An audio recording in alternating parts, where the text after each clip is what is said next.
By the way, I think a lot of us can sometimes do this too when we're faced with pain and we're faced with hardship. It can be so easy to sometimes put a period where God only meant for us to put a comma.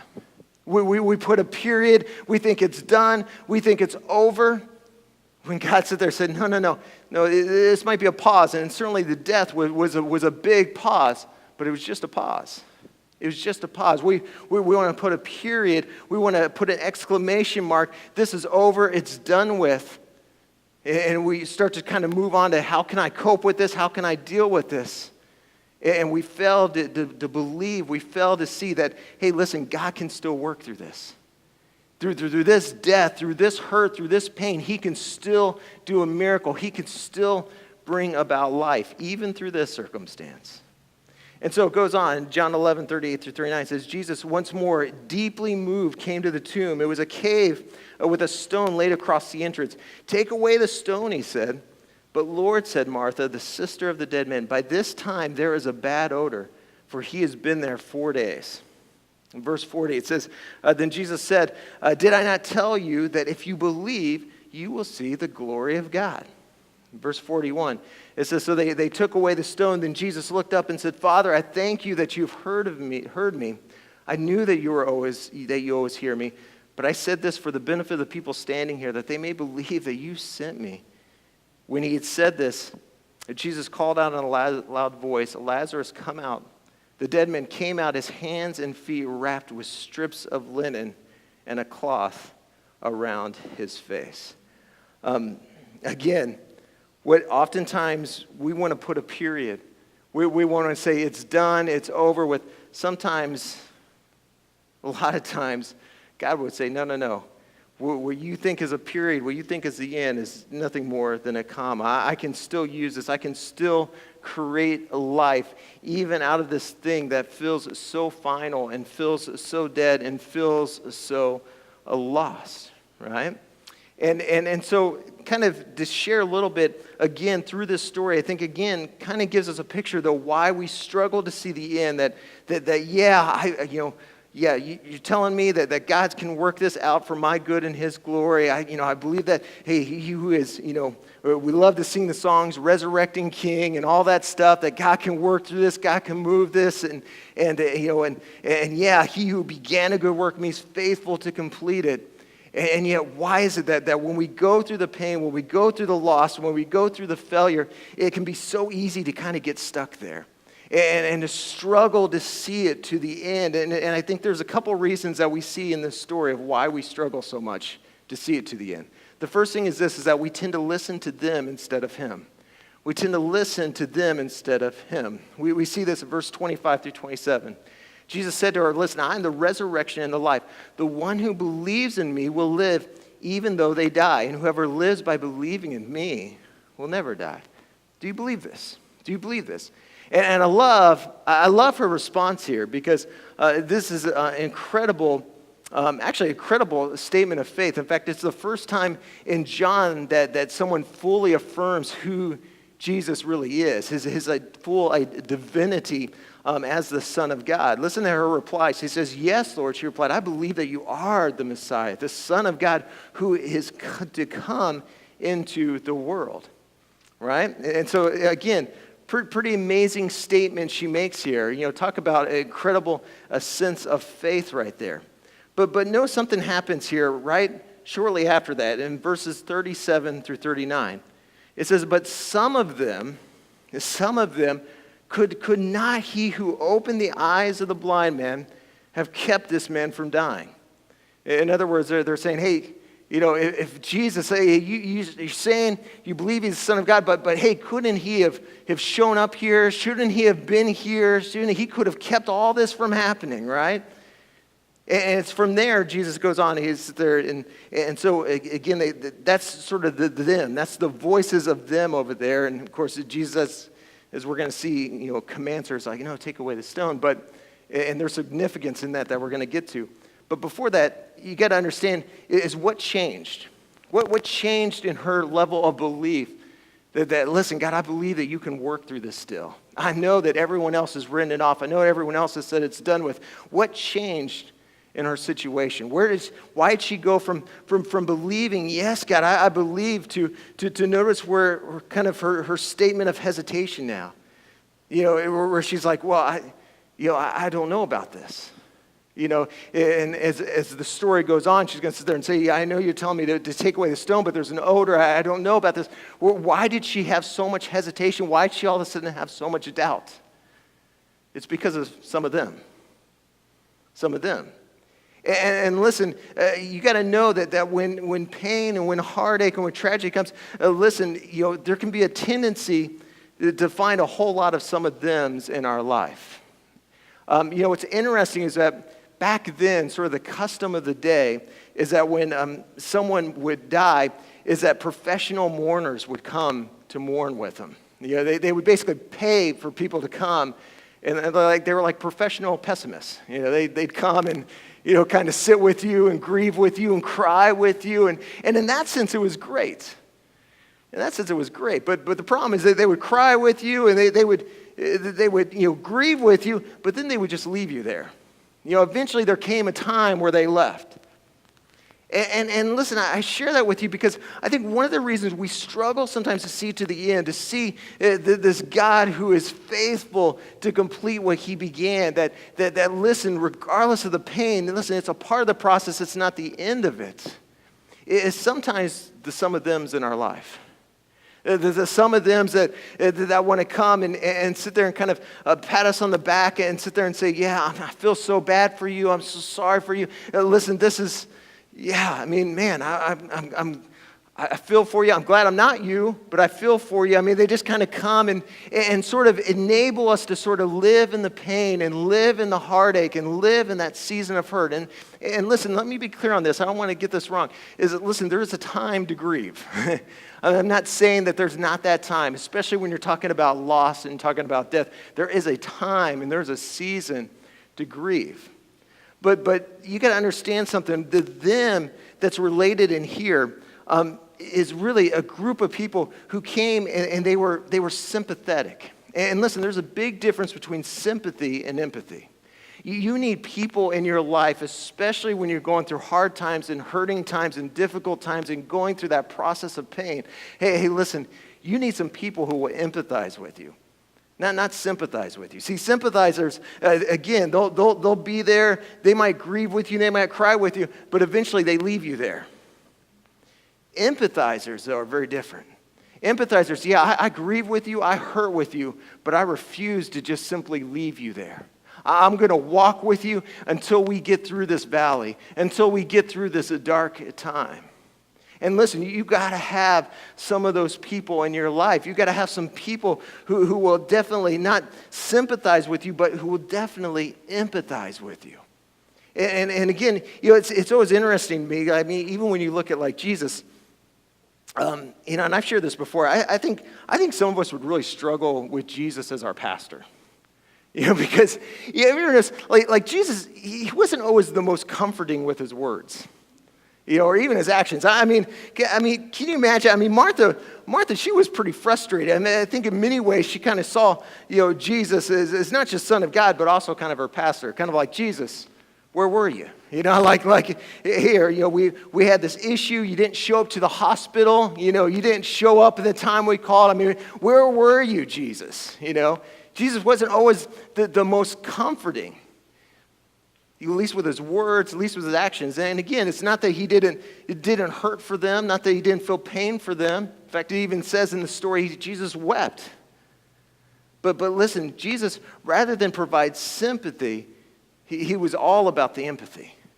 Listen, when Jesus showed up, this wasn't simply to just, to leave her in the situation, to leave her there, to leave her in her heartache, to leave her in her pain.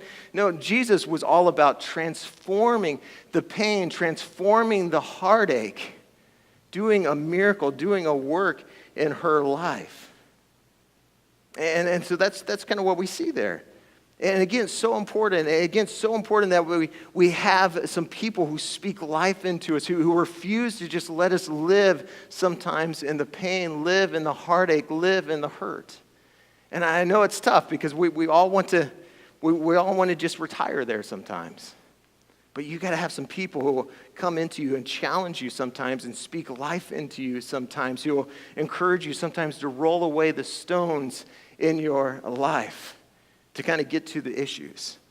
But here's the thing. If for us, the reason we struggle to see it to the end is for some of us, this temptation to just sort of live in the pain, to just exist there, to just sort of put a period where God wants us sometimes to put a comma.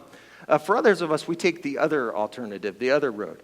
We just want to kind of pretend that the heartache, pretend that the brokenness, pretend that the issue, pretend that the failure just never existed. It's like how again, like when it came to burying Lazarus, like they did it quick. And we can sometimes do the same thing. It's like, man, how can I bury this as fast as possible? Bury this failure, bury this issue, kind of get distance between me and it as fast as I possibly can, which again leads to the second thing, which keeps us from seeing it to the end oftentimes, is that we don't want anyone oftentimes to smell what stinks in our life. We don't want anyone to smell what stinks in our life.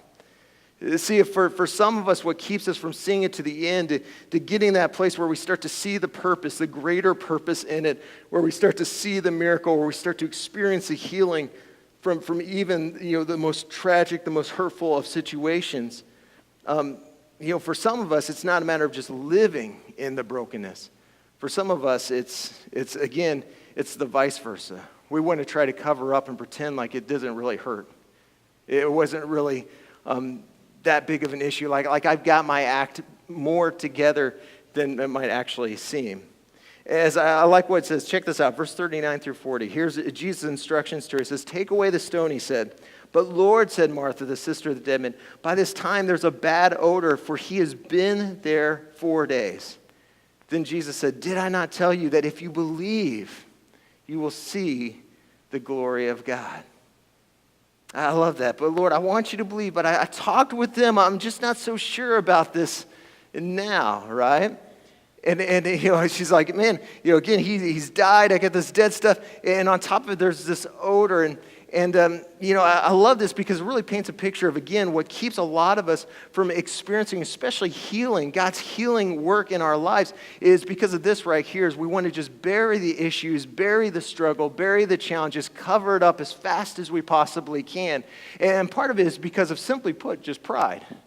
We want to kind of live in this area of pride of, again, trying to pretend like I got it all together, pretend like maybe if I put on a good enough act, that the hurt and the issue and the struggle just kind of go away. If I never let anyone in to the issue, if I never let anyone in to my situation or my circumstance, if I just try to kind of put on a brave enough front that maybe somehow I can create enough distance, it will just disappear. I got some props here. So, again, anyone use Axe? Yeah, it's great stuff.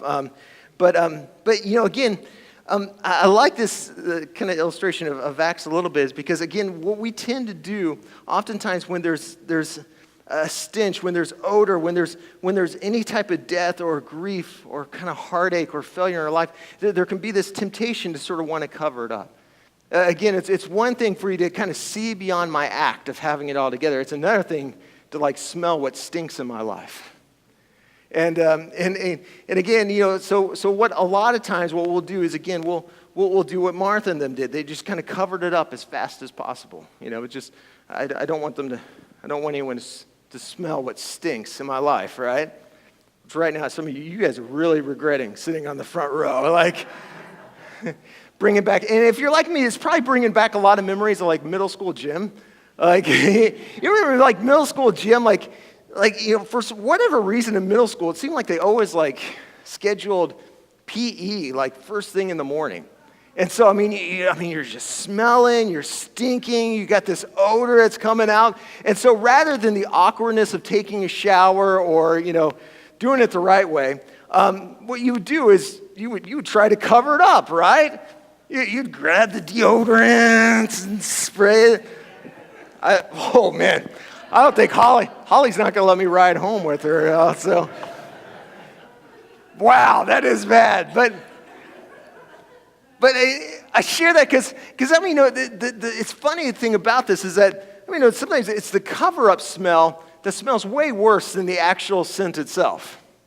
The cover-up, it can actually smell worse than the actual death and the issue and what's decaying and what stinks in our life.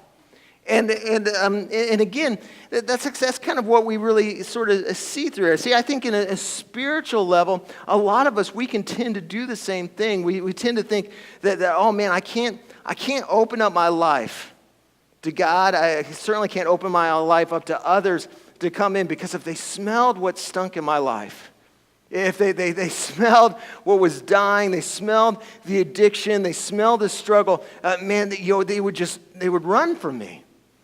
And yet what's interesting, by the way, what's interesting too about kind of smelling death and decay, can you smell it back there? Yeah, it's strong, yeah.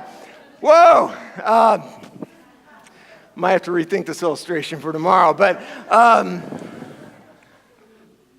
what's interesting when we're talking about smelling decay, smelling die thing, do you know, interesting enough, is that actually the smell of death was actually attractive to God in a lot of ways. In fact, when you look at the Old Testament, oftentimes it was, when they would sacrifice, sacrifice a heifer, they would sacrifice a dove, sort of those sacrifices, that death, those dying, the smell of those things on these burnt offerings, in a weird way, was actually attractive. It would cause God to draw near to his people. Which, how many know that how different that is than how we oftentimes perceive God? We think that the things that stink in our life, the things that smell in our life, our addiction, our failure, our mistake, actually repels God. But you know what actually repels God? It's not the scent of our decay. It's not the scent of the things that are dead, our issues, our struggles inside us. It's the scent of the cover-up. It's the trying to walk in pride, try to pretend like I got it all together. I can handle it on my own. I don't need any help. It's the cover-up that actually pushes God away and keeps so many of us from actually seeing it to the end, actually getting to that place where God can transform our pain rather than just trying to cope with our pain or try to live in our pain. And so again, we've got to learn to again have the courage to really learn to kind of roll away the stone, if you will, to release the cover up. In fact, I've said it before, is that listen, God can't heal what you hide. As long as you keep hiding it, as long as you keep covering it up, you'll never experience healing. You'll always be stuck in that place, in that process of pain. And yet, listen, God's got so much more for you. Again, He wants to do a miracle in your life. I think in some of your lives, He wants to bring about some healing and some transformation.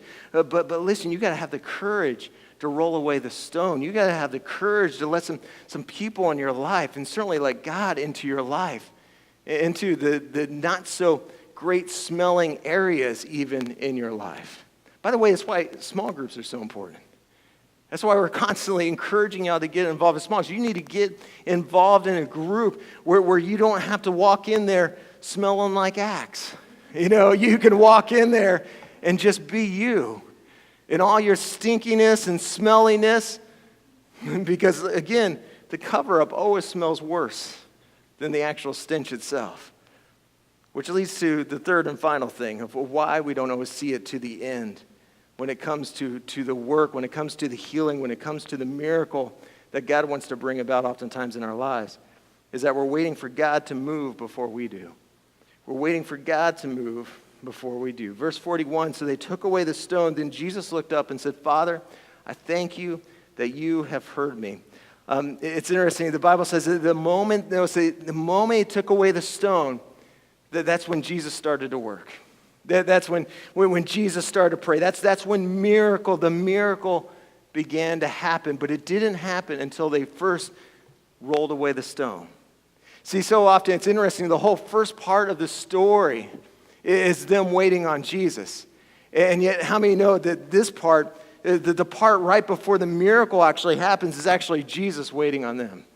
Waiting on them to do what only they can do. Listen, before God does what only He can do, listen, He does call us to do what only we can do. And yeah, you might not be able to raise a dead man up from the grave. Only God can do that. You might not be able to bring about life from the death in your situation and circumstance. Listen, only God can do that, but certainly you can roll away the stone.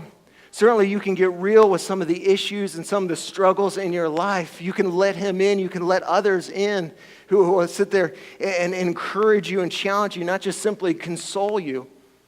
You can do what you want to. You can do your part. You can roll away the stone and allow God to do what only he can do.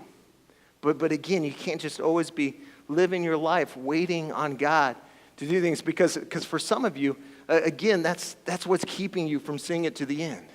Is you're just waiting, and God's sitting there saying today, listen, no, I'm waiting on you. I'm waiting on you to take that step. I'm waiting on you to get honest with the issues and the situation in your life. I'm waiting on you to take that step to get involved in a small group. Listen, I want to do amazing things in your life. But listen, you got to take that step. You got to take that step. And I love that term too, where it says to push away the stone.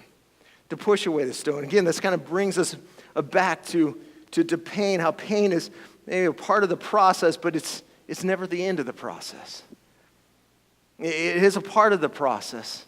It's a part of the process of God working it and using it and transforming it to bring about the miraculous sometimes in our lives. There's no doubt about that.